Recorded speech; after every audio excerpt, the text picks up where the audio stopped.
And we're back with another BBC Archives. This is children, high school children from 1966, imagining what life is going to be like in the year 2000. Let's get straight into it.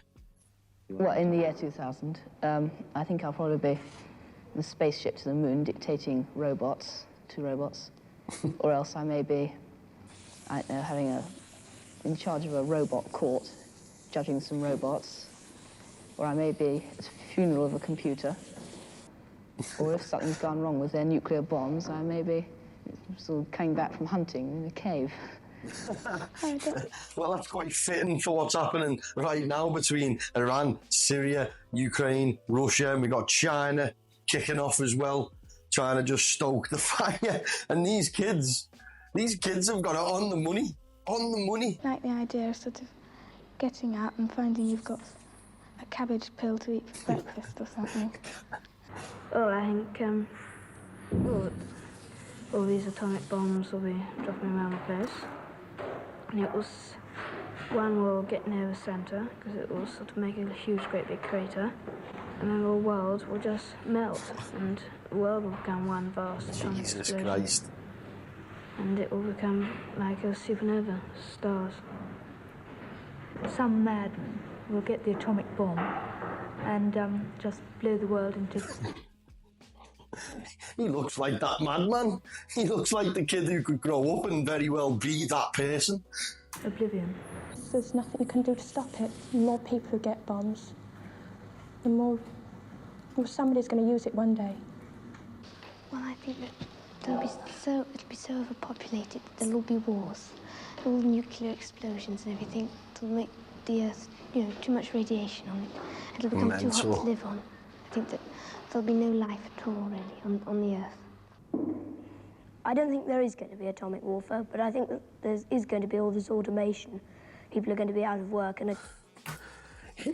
Doesn't he look like David Cameron, the former UK Prime Minister? That could be him as a child. I wonder if it is. Absolutely crackers. Great population. I think something has to be done about it. If I wasn't a biologist, that's what I'd like to do. To do something about the population problem. Try and sort of temper it somehow. I don't know how. I think it'll be very dull, and people would all be squashed together so much. Jesus Christ, kids in the 1960s were miserable, wasn't they? Teenagers in the 1960s. Madness. Well, we've got to think about what they were going through during them times, post-World War II. It's fascinating, isn't it? There won't be any fun or anything. And people will be rationed to the amount of things they can have, because if they had too many things, it would just squash their houses, and there just wouldn't be room for them. I think it'll be... people will be regarded more as statistics than as actual...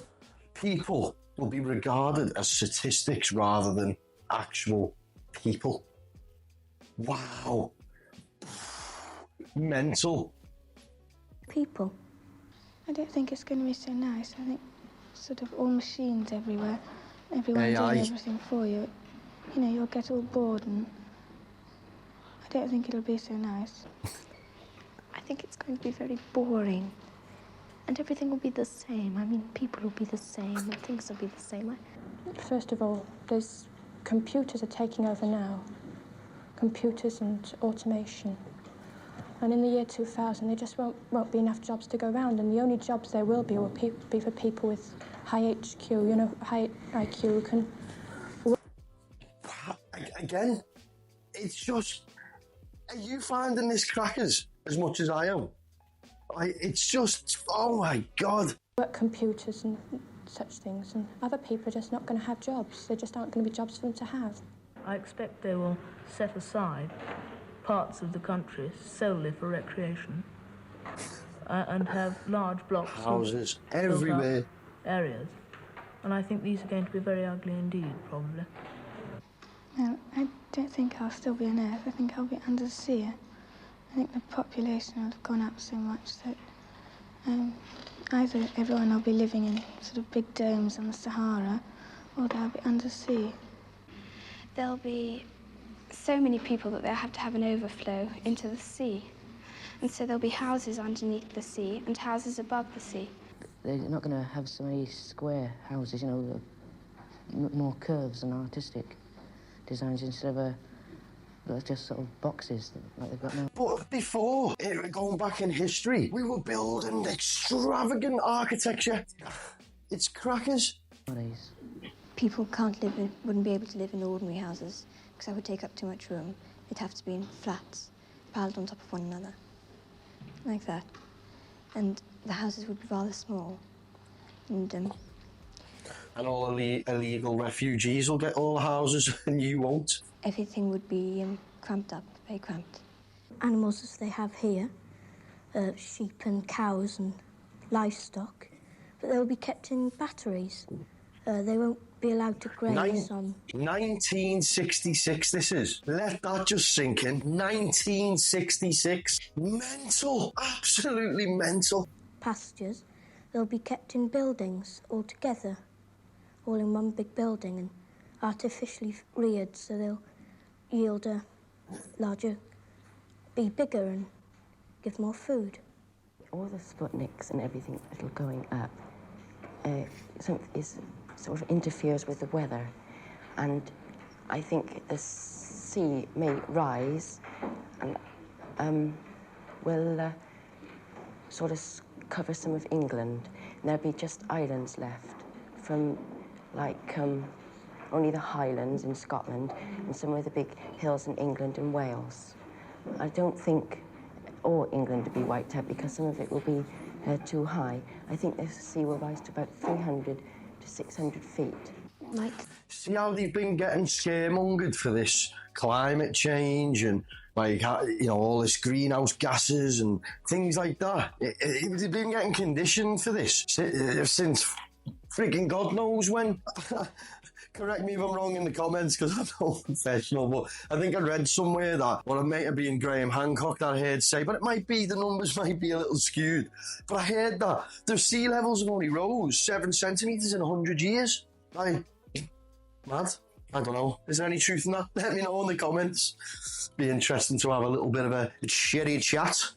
Freeze, because the sun, I think, will probably burn out. And there's an ice cap coming down from North Pole. I think it'll cover the Earth. It might have another ice age.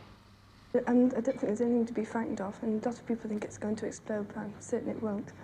I think it'll be much more efficient, because there'll be more cures for the diseases, and not so many people will get sick. And the black people, you know, won't be sort of separate. They'll be all mixed in with the white people.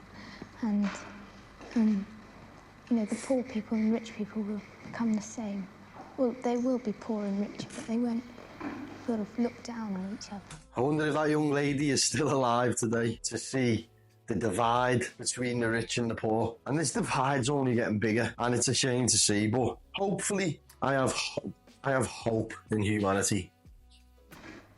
I'm not looking forward to living in that year, about 50 years' time. I mean, the world seems to be in such a terrible state now, let alone in 50 years' time. Mad. Absolutely crackers. How high school children of the 60s could be so on point is absolutely crackers, but extremely fascinating at the same time. I hope you enjoyed it, and I hope to see you on the next one. And if you're new here, please don't forget to give me a little subscribe. Show your support. Hit that like button, because we all know the algorithm loves that like button. And I'll see you in the next one. Take it easy.